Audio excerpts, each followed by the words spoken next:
Perjalanan telah dimulai. Aku tak ingin melewatkan setiap jejak kisahnya kali ini. Aku mendengar bahwa 100 tahun lalu di tanah Pasemah pernah ditanam benih iman Katolik pertama kali. Kata beberapa sahabat, daerah yang terletak di punggung Bukit Barisan memiliki pemandangan yang indah dan alam yang mempesona. Seperti kebanyakan dataran tinggi lainnya, udara di sana pasti sejuk. Aku berharap kereta segera membawaku ke sana. Tak sabar aku ingin melihat Tanjung Sakti, tempat pertama gereja ada di bagian selatan Sumatera.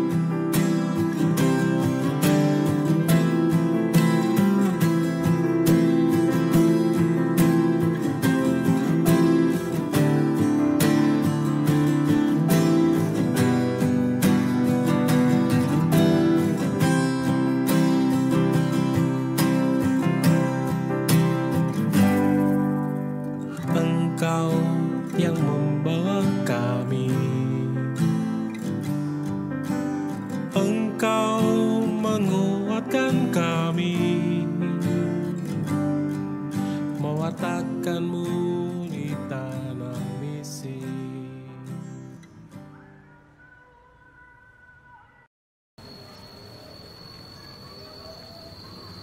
Selamat sore Romo. Oh, selamat sore, Fit. Iya Romo. Bagaimana? Dari mana ini? Lumayan panjang perjalanan dari Palembang Romo. Luar biasa, mantap. Iya. Ini dengan Romo Rio ya Romo ya? Betul sekali. Romo. Selamat datang. Ayo, mari iya, kita boleh, ke Romo. pastoran. Iya, Kebetulan saya juga tidak terlalu banyak kegiatan. Iya. Ya, mari. Oke Romo. Naik apa? Naik kereta tadi Romo. Naik kereta. Kok kamu ngambilnya sedikit sekali, Fit? Aduh banyak sekali. Nggak enak ya saudara. makanan desa? Enak Romo, ini ada petenya, saya ambil banyak petenya, suka pete Romo.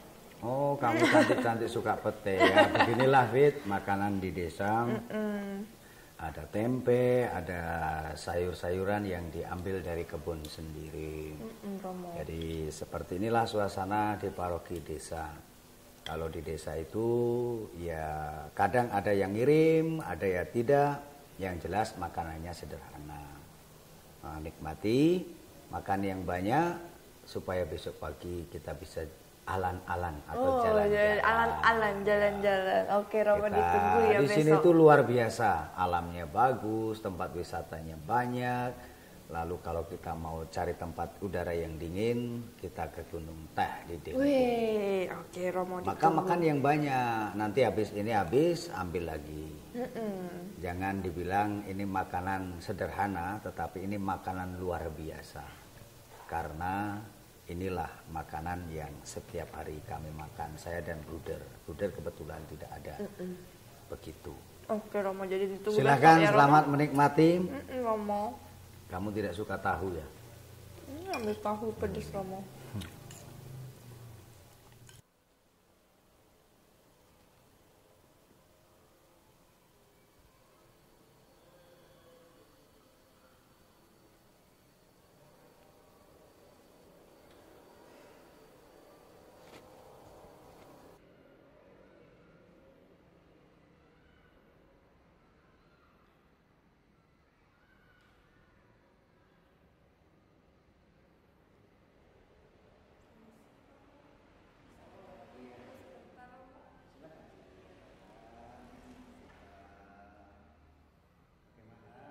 Romo mau tanya-tanya nih soal gereja Santo Mikael Tanjung Sakti ya Mo ya. Oh boleh, boleh, Iya, boleh. Mau nanya nih, emang benar ya Mo ya gereja ini merupakan gereja yang tertua di Sumatera Selatan? Betul Fit, bahwa ini adalah gereja paling tua di Sumatera bagian selatan. Jadi ini dibangun tahun 1926. Wah, 1926. 1926 Tahun segitu saya belum lahir Mo. setelah karya misi SCY.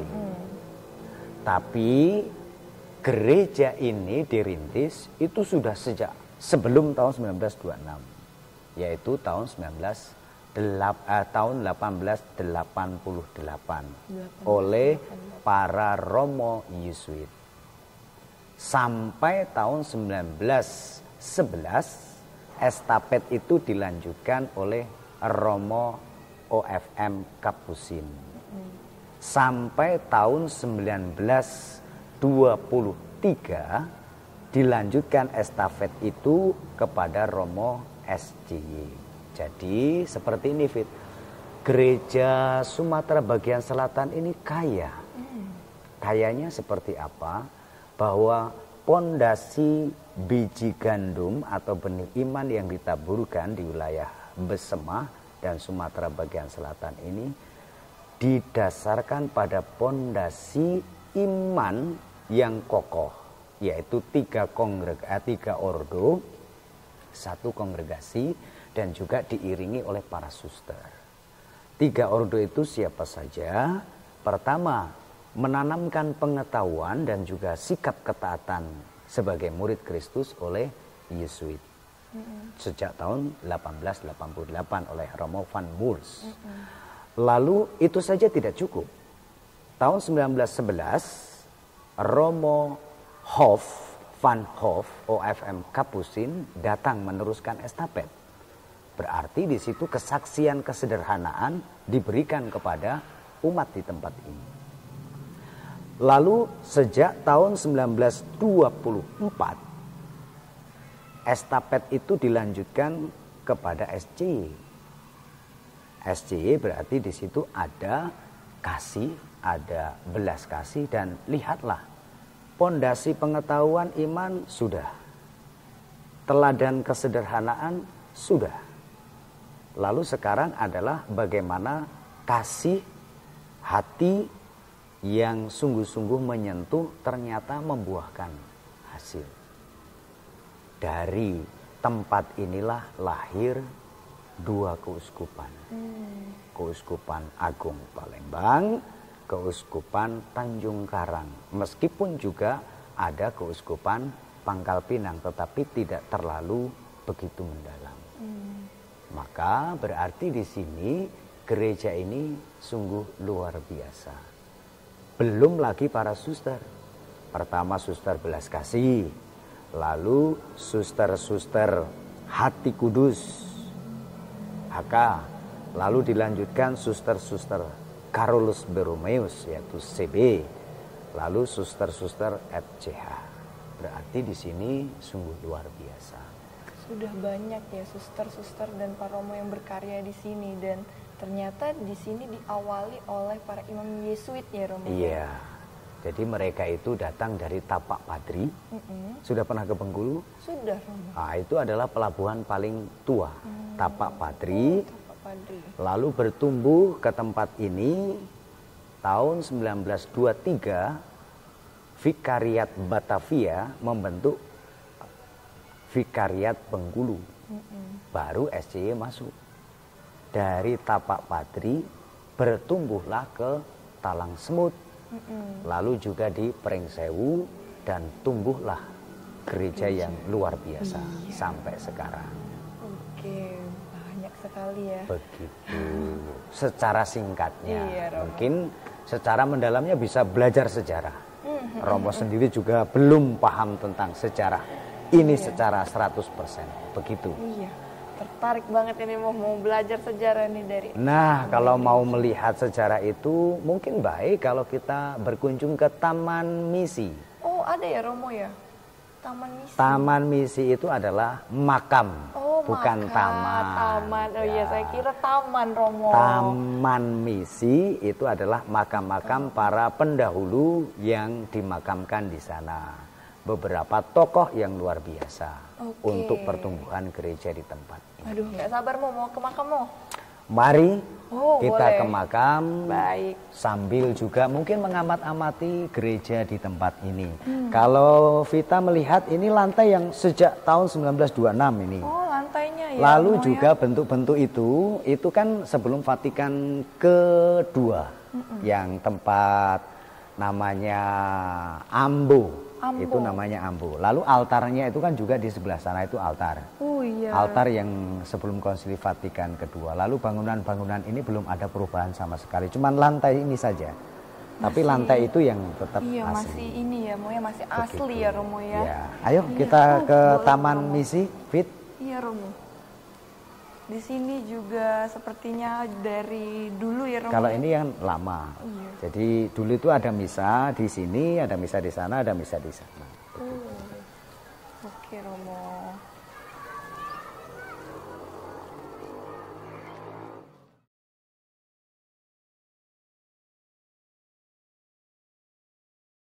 Iya, Romo. Nah, Taman Misi inilah ya, Romo ya. Taman Misi. Taman Misi ini kalau bagi saya adalah martir-martir bisu.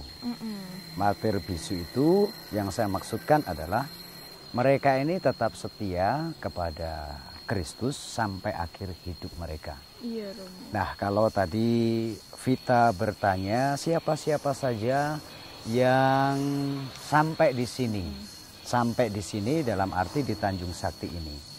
Nah, untuk SC pertama yang dikirim oleh kongregasi SCY itu adalah Romo Hendrikus van Oort, itu tahun 1924.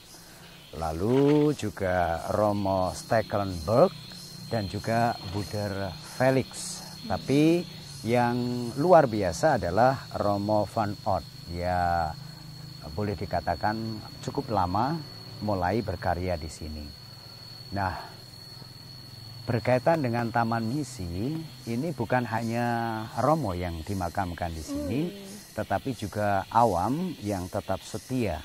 Kalau Vita pernah mendengar di mana Jepang menduduki Indonesia, itu tahun 1940-an atau 42. Disinilah terjadi tragedi yang luar biasa. Dulu ketika para misionaris di sini ada 500 kakak 500 di Tanjung Sakti ini saja. Iya, Romo. 500 kakak. Lalu ketika pendudukan Jepang, mereka diberi dua pilihan. Meninggalkan Katolik atau menjadi Katolik. Meninggalkan Katolik hidup, tetap setia, mati. Maka ada banyak orang Katolik yang pada masa Jepang itu hilang tanpa diketahui, bahkan keluarga besarnya yang ada di sini tidak tahu di mana dia dibunuh, di mana dia berada, di mana dia dimakamkan. Bahkan ada satu yang ditemukan itu di kebun kopi, dimakamkan 3 orang posisi duduk. Wah, Posisi duduk lalu dipindahkan di makam ini atau Taman Misi ini. Jadi mengapa saya mengatakan bahwa tempat ini adalah martir bisu, itu tadi alasannya. Jadi mereka yang setia berarti mereka harus menanggung kematian. Ada yang diketahui ada yang dan ada yang tidak diketahui, bahkan dimanapun dia berada sekarang itu tidak tahu. iya ya, Romo, kasihan sekali ya, Romo, yang tidak diketahui. Ya, begitulah. Mari kita lihat ke sana siapa-siapa saja yang dimakamkan di sini. Yang jelas ada Romo, ada suster, ada awam. Nah, nanti sampai sana saya akan jelaskan siapa yang dimakamkan di sini. Oh iya, Iya Fit, tadi saya ngomong bahwa ada yang ditemukan makam duduk ya. Iya, Romo. Yang dimakamkan di kebun kopi. Nah ini salah satu, tapi saya tidak tahu di mana dimakamkan yang ditemukan pada masa setelah Jepang kembali ke tanah airnya dan Indonesia merdeka. Ditemukan di kebun kopi 3 orang. Salah satunya itu dimakamkan di sini, posisi duduk. Ayo kita ke sana ya. Oke, baik, Romo.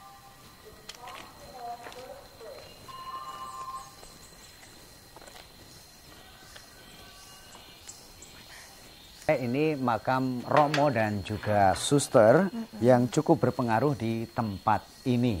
Ini Romo Nah ini Romo apa namanya? Fit? Jan van Kampen. Nah ini Romo van Kampen ya, ada kisah lucu Fit. Kisah lucunya apa?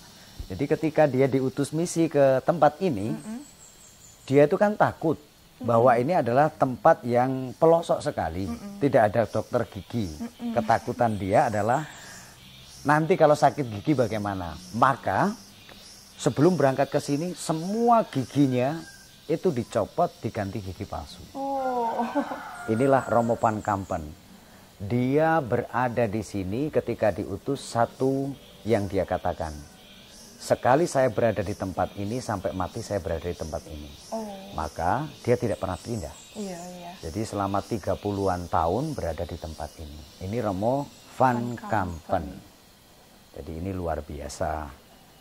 Dan masyarakat di sini itu cukup mengenal. Dan mengenalnya bukan Romo, tetapi nenek pastor. Jadi semua orang di sini, Katolik, Muslim, orang asli, pendatang di tempat ini pasti kenal yang namanya nenek pastor. Karena apa? Dia sering membantu orang di sini. Dia juga punya perhatian pada kesehatan. Jadi dia bantu orang melahirkan itu biasa. Lalu juga tahu adat di sini. Jadi sangat menghargai adat di sini. Setelah dari sini, nah kalau kita lihat di sini. Suster itu ya. Ya, ada Suster Raimunda, FCH. Berarti kan di sini estafet yang tadi saya jelaskan di gereja tadi. Dari suster-suster belas kasih diteruskan ke kongregasi Carolus Borromeus, Hati Kudus, lalu diteruskan ke estafet FCH. Suster Raimunda ini adalah suster FCH pertama yang datang ke tempat ini. Diminta oleh Romo-Romo SCY supaya membantu karya pelayanan di Tanjung Sakti ini. Fit. Jadi dia orang pertama dan meninggal di tempat ini. Karya-karyanya jelas meneruskan tadi Suster Belas Kasih, Suster Carolus Borromeus, lalu Suster Hati Kudus dan FCA. Apa karya mereka? Kalau tadi Vita ke sana tadi sebelum sampai ke Taman Misi ini ada biara. Lalu ada klinik, iya. Lalu juga ada sekolah.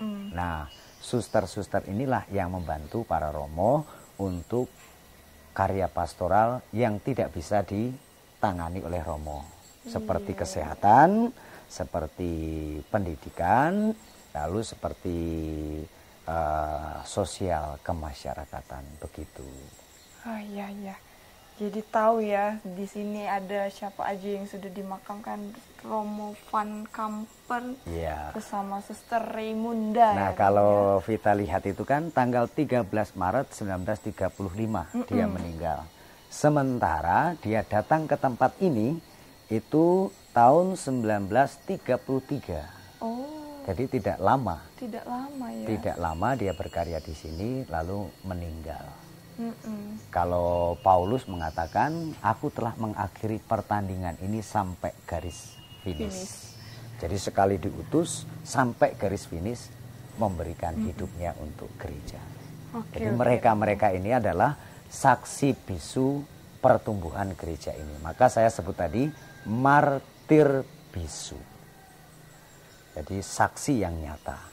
Jadi bukan hanya Romo, ini juga ada makam orang Tionghoa. Lalu ada orang Tionghoa tahun 19 berapa itu? 1934. Iya, 1934. Romo. Jadi ada orang Tionghoa. Nah, dekat sini itu dulu ada perkampungan Tionghoa. Oh. Jadi naik ke sana itu ada perkampungan Tionghoa dan juga ada pekuburan Tionghoa di sana. Jadi orang Tionghoa sudah datang ke tempat ini sejak tahun 1930-an. Itu sudah ada di tempat ini. Bahkan orang Belanda pun juga ada. Kalau di sini itu tidak ada perkampungan Belanda. Tapi kalau di Pagar Alam itu ada satu tempat yang namanya perkampungan orang-orang Belanda. Tapi sekarang jadi kebun kopi. Jadi tidak ada begitu. Ya. Jadi ini adalah saksi-saksi bisu yang saya sebut tadi, martir bisu. Iya, oke Begitu. Romo. Mau tahu apa lagi? Cukup kayaknya Romo ya, kita Cukup ya? lanjut aja ke sana Oke, ya Romo ya. mari Iya Fit. Romo. Tadi katanya ada klinik juga ya Mo Ya, ya. ada klinik, ada sekolah, lalu juga ada biara. Tanjung Sakti adalah tunas bagi gereja Sumatera Selatan. Pada tahun 1925 sudah ada 600 orang Katolik di Tanjung Sakti. Karya para pastor tidak hanya tertuju kepada umat Katolik saja. Oleh karena itu, mereka mulai menyadari untuk menyelenggarakan sekolah-sekolah. Hal ini tidaklah mudah, karena anak-anak Tanjung Sakti belum menyadari pentingnya belajar. Mereka lebih senang berkeliaran di pasar atau di kebun. Pada tahun 1932, pemerintah mewajibkan anak laki-laki untuk bersekolah. Sekolah ini mempunyai murid kira-kira 200 orang. Satu dari antara pemuda Tanjung Sakti, Antonius Gentiaras, menjadi seminaris di Seminari Menengah Oloan, Sulawesi. Tamat dari seminari menengah, ia bertolak ke Belanda dan bergabung dengan kongregasi imam-imam Hati Kudus Yesus pada tahun 1936. Tetapi ia terserang radang paru-paru. Ia kembali ke Indonesia dan pada tanggal 10 Januari 1939, ia menutup mata untuk selamanya. SCY Pribumi pertama ini dikebumikan di Kerkhof, Muntilan.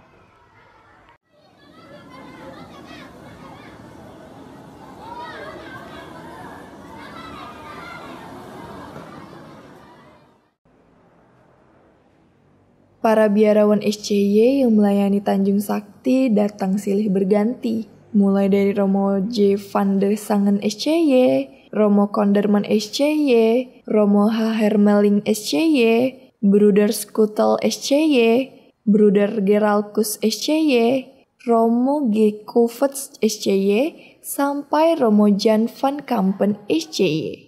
Para misionaris ini silih berganti melayani daerah dingin di kaki Gunung Dempo dengan sepenuh hati dan semangat yang membara. Engkau yang membawa kami, Engkau menguatkan kami, mewatakanmu di tanah misi. Godaan serta rintangan telah Engkau tunjukkan. Para pastor dan bruder telah berhasil menanamkan nilai-nilai Kristen melalui sekolah dan balai pengobatan. Pos misi ini tidak pernah dilepaskan. Pengalaman yang diperoleh dari daerah ini telah membakar semangat para misionaris untuk memperluas daerah misi di Sumatera Selatan. Gereja Tanjung Sakti adalah tanda istimewa kehadiran Kristus. Tanjung Sakti merupakan bagian dari rencana ilahi, sehingga dalam keadaan seperti ini masih mampu bertahan. Tanjung Sakti mempunyai arti khusus dalam rencana Tuhan. Bagi selama dunia dan sesama.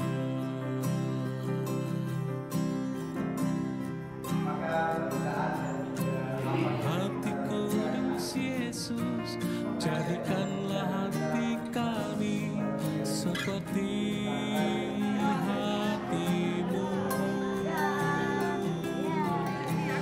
Biarkan hidup kami membalas Tuhan tak pernah membiarkan karya baik dan setiap usaha yang dimulai dengan hati yang tulus. Benih iman yang telah ditanam kini telah tumbuh, berkembang, dan berbuah limpah. Karya gereja membawa kebaikan dan sukacita bagi banyak orang. Tak akan kusimpan sendiri cerita tentang Tanjung Sakti. Akan kukisahkan bahwa di sana banyak mutiara berharga.